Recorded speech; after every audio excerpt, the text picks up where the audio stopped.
Hi everyone, welcome back to my YouTube channel. In this video, we are going to talk about the downfall of Mamata Banerjee. For nearly 15 years, Mamata Banerjee was one of the most powerful regional leaders in India. She was seen as a fighter who defeated the seemingly invincible Left Front in 2011 and reshaped the politics of West Bengal.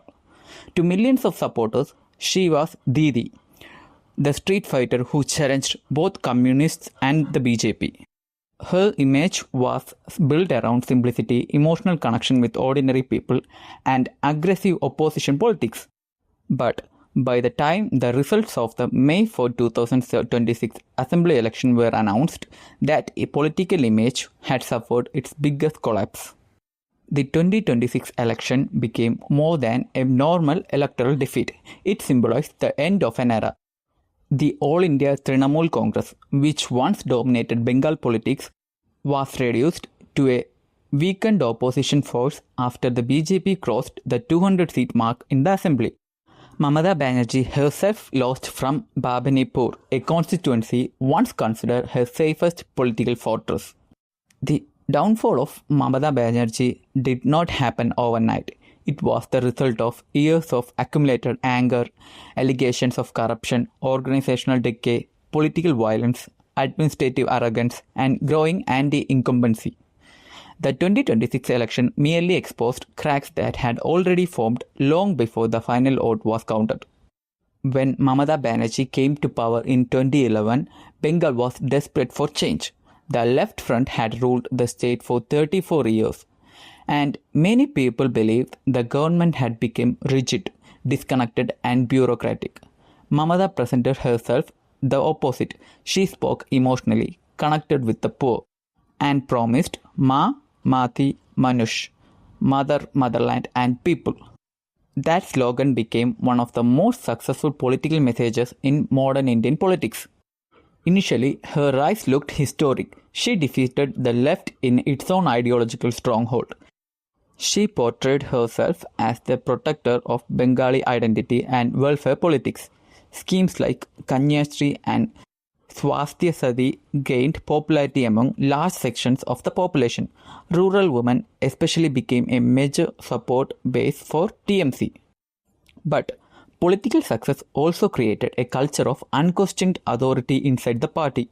Over time, the TMC became increasingly centralized around Mamata Banerjee and a close circle of loyalists. Internal dissent weakened. Local leaders became more powerful and often operated without accountability. The party's grassroots structure, which once looked energetic and democratic, gradually acquired the image of political intimidation and patronage. One of the biggest reasons behind Mamata Banerjee's downfall was the widespread perception of corruption within the Trinamool Congress. While Mamata herself continued to project personal simplicity, many leaders inside her party became associated with scandals involving money, recruitment, land and local contracts. The school recruitment scam became especially damaging. Allegations emerged that jobs in government schools had been sold for money. This issue hit Bengal emotionally because government jobs are deeply valued in the state. For thousands of unemployed youth preparing for exams, the idea that merit had been replaced by bribery created enormous anger. The arrest of senior leaders and officials damaged the moral credibility of the government. The opposition successfully used these scandals to argue that the TMC had transformed from a party of protest into a party of corruption. The BJP repeatedly portrayed the government as a syndicate-driven political machine where local leaders controlled contracts, businesses, and administrative networks. The image of corruption spread beyond urban middle class. Rural voters too increasingly complained about cut money culture. Welfare schemes that once strengthened the TMC also became associated with allegations that local party workers demanded commissions or political loyalty in exchange for benefits. The issue became particularly dangerous because Mamata Banerjee's original political identity was built on moral rebellion against corruption and authoritarianism. Once that moral image weakened, the emotional bond between her and ordinary voters also began weakening. Political violence became another major factor in her decline. Bengal politics has historically witnessed clashes between rival parties, but during the TMC era, accusations of intimidation and violence became widespread. Opposition parties repeatedly claimed their workers were attacked, threatened, or prevented from campaigning freely. The BJP especially used this narrative aggressively after its rise in Bengal. Every clash, every murder of political worker, and every violent confrontation became a part of larger national campaign against TMC government. The party argued that democracy in Bengal was under threat.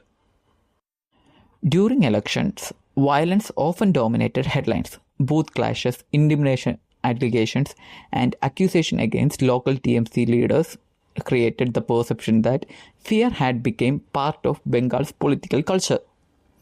Even natural voters who did not support the BJP started expressing fatigue over continuous political confrontation. Post-poll violence after earlier elections also damaged Mamata Banerjee's image nationally. Critics accused her government of failing to protect opposition workers. The BJP used social media and national television channels to amplify these incidents repeatedly. By 2026, the violence narrative had become deeply connected with anti-incumbency.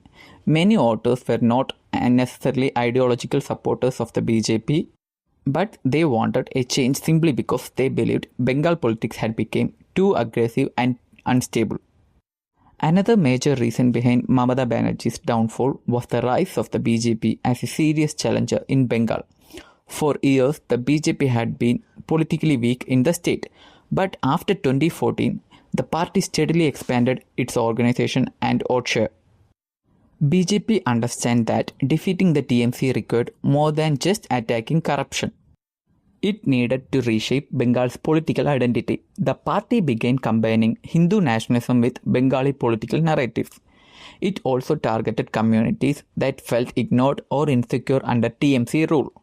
Leaders like Suvendu Adhikari became central to this transformation.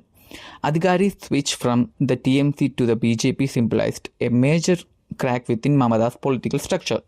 Once considered one of her closest allies, he became one of her fiercest opponents. Adhikari's victory against Mamata Banerjee in both Nandigram and later Bhabanipur carried enormous symbolic weight. It suggested that Mamata was losing control even over constituencies emotionally associated with her political career. The BJP also benefited from central leadership and massive campaign machinery. Prime Minister Narendra Modi and other national leaders campaigned heavily in Bengal. The election gradually became a battleground between two personalities, Modi and Mamata. Initially, Mamata successfully positioned herself as the strongest anti-BJP face in India.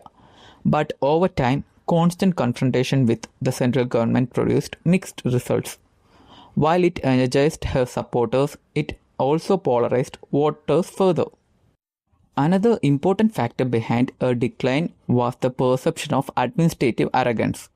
Long periods in power often create distance between government and citizens. By 2026, many people believe the TMC leadership had become overconfident. Critics argue that local leaders behaved as if electoral victory was guaranteed. Complaints regarding corruption or violence were often dismissed as opposition propaganda. This attitude strengthened anti-incumbency. Even within the TMC, some leaders reportedly felt uncomfortable with excessive centralization around Mamata Banerjee and her nephew Abhishek Banerjee. Opposition parties repeatedly accused the TMC of promoting dynastic politics. Whether accurate or exaggerated, the narrative affected public perception. The administration was also criticized for politicization. Opposition parties claimed that the state institutions functioned under political influence.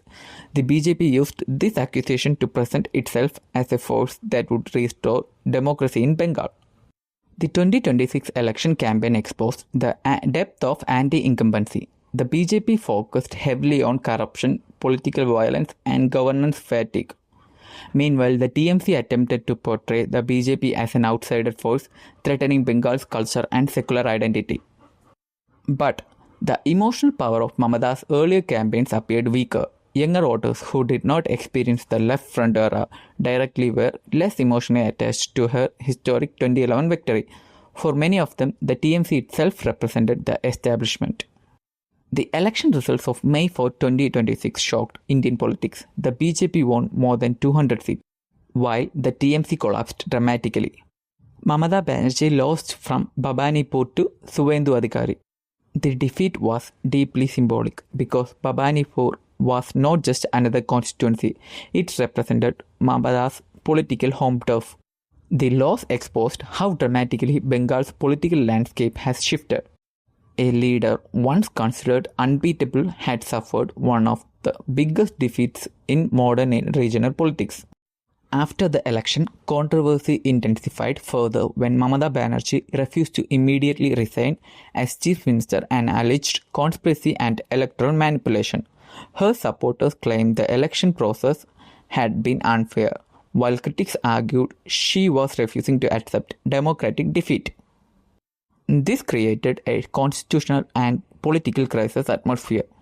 National debate intensified over whether the TMC leadership was unwilling to acknowledge electoral reality. The role of social media and national media also became crucial in accelerating her downfall. The BJP's communication machinery was far more aggressive and technologically sophisticated. Every controversy in Bengal quickly became national news. Another important factor was fatigue. 15 years in power changed how people viewed the TMC. The party was no longer a revolutionary movement. It had become the system itself. Anti-incumbency in Indian politics can become extremely powerful once voters begin believing that change is necessary regardless of alternatives. In Bengal, many voters appeared willing to support the BJP not necessarily out of ideological commitment, but because they wanted a political transition. This pattern has appeared repeatedly in Indian politics. Governments that remain in power for long periods often became victims of accumulated resentment. The fall of Mamata Banerjee also reflected the broader transformation of Indian politics. Regional leaders once dominated state-level politics through strong local identities. But BJP's rise under Narendra Modi changed the political equation nationally. The May 4, 2026 election represented more than just a change of government. It represented the collapse of a political era in Bengal. Whether Mamata Banerjee can politically recover remains uncertain. Indian politics has witnessed dramatic comebacks before. Leaders written off politically have returned stronger. Mamata herself built her career through resilience and confrontation. However, the scale of the 2026 defeat makes recovery extremely difficult. Losing both the state and her own seat damaged not only organizational strength but also psychological authority. Politics often depends heavily on perception, and once the perception of invincibility disappears, rebuilding becomes much harder. The TMC now faces fundamental questions about leadership, ideology, organization, and future direction. Can it reinvent itself as an opposition force? Can it survive growing BJP dominance? Can it reconnect with younger voters? These questions will reshape Bengal politics in the coming years. For the BJP, the victory represented a historic breakthrough into a state long considered difficult territory. For Mamata Banerjee, it marked the darkest chapter of her political life. So, what do you think? Thanks for watching.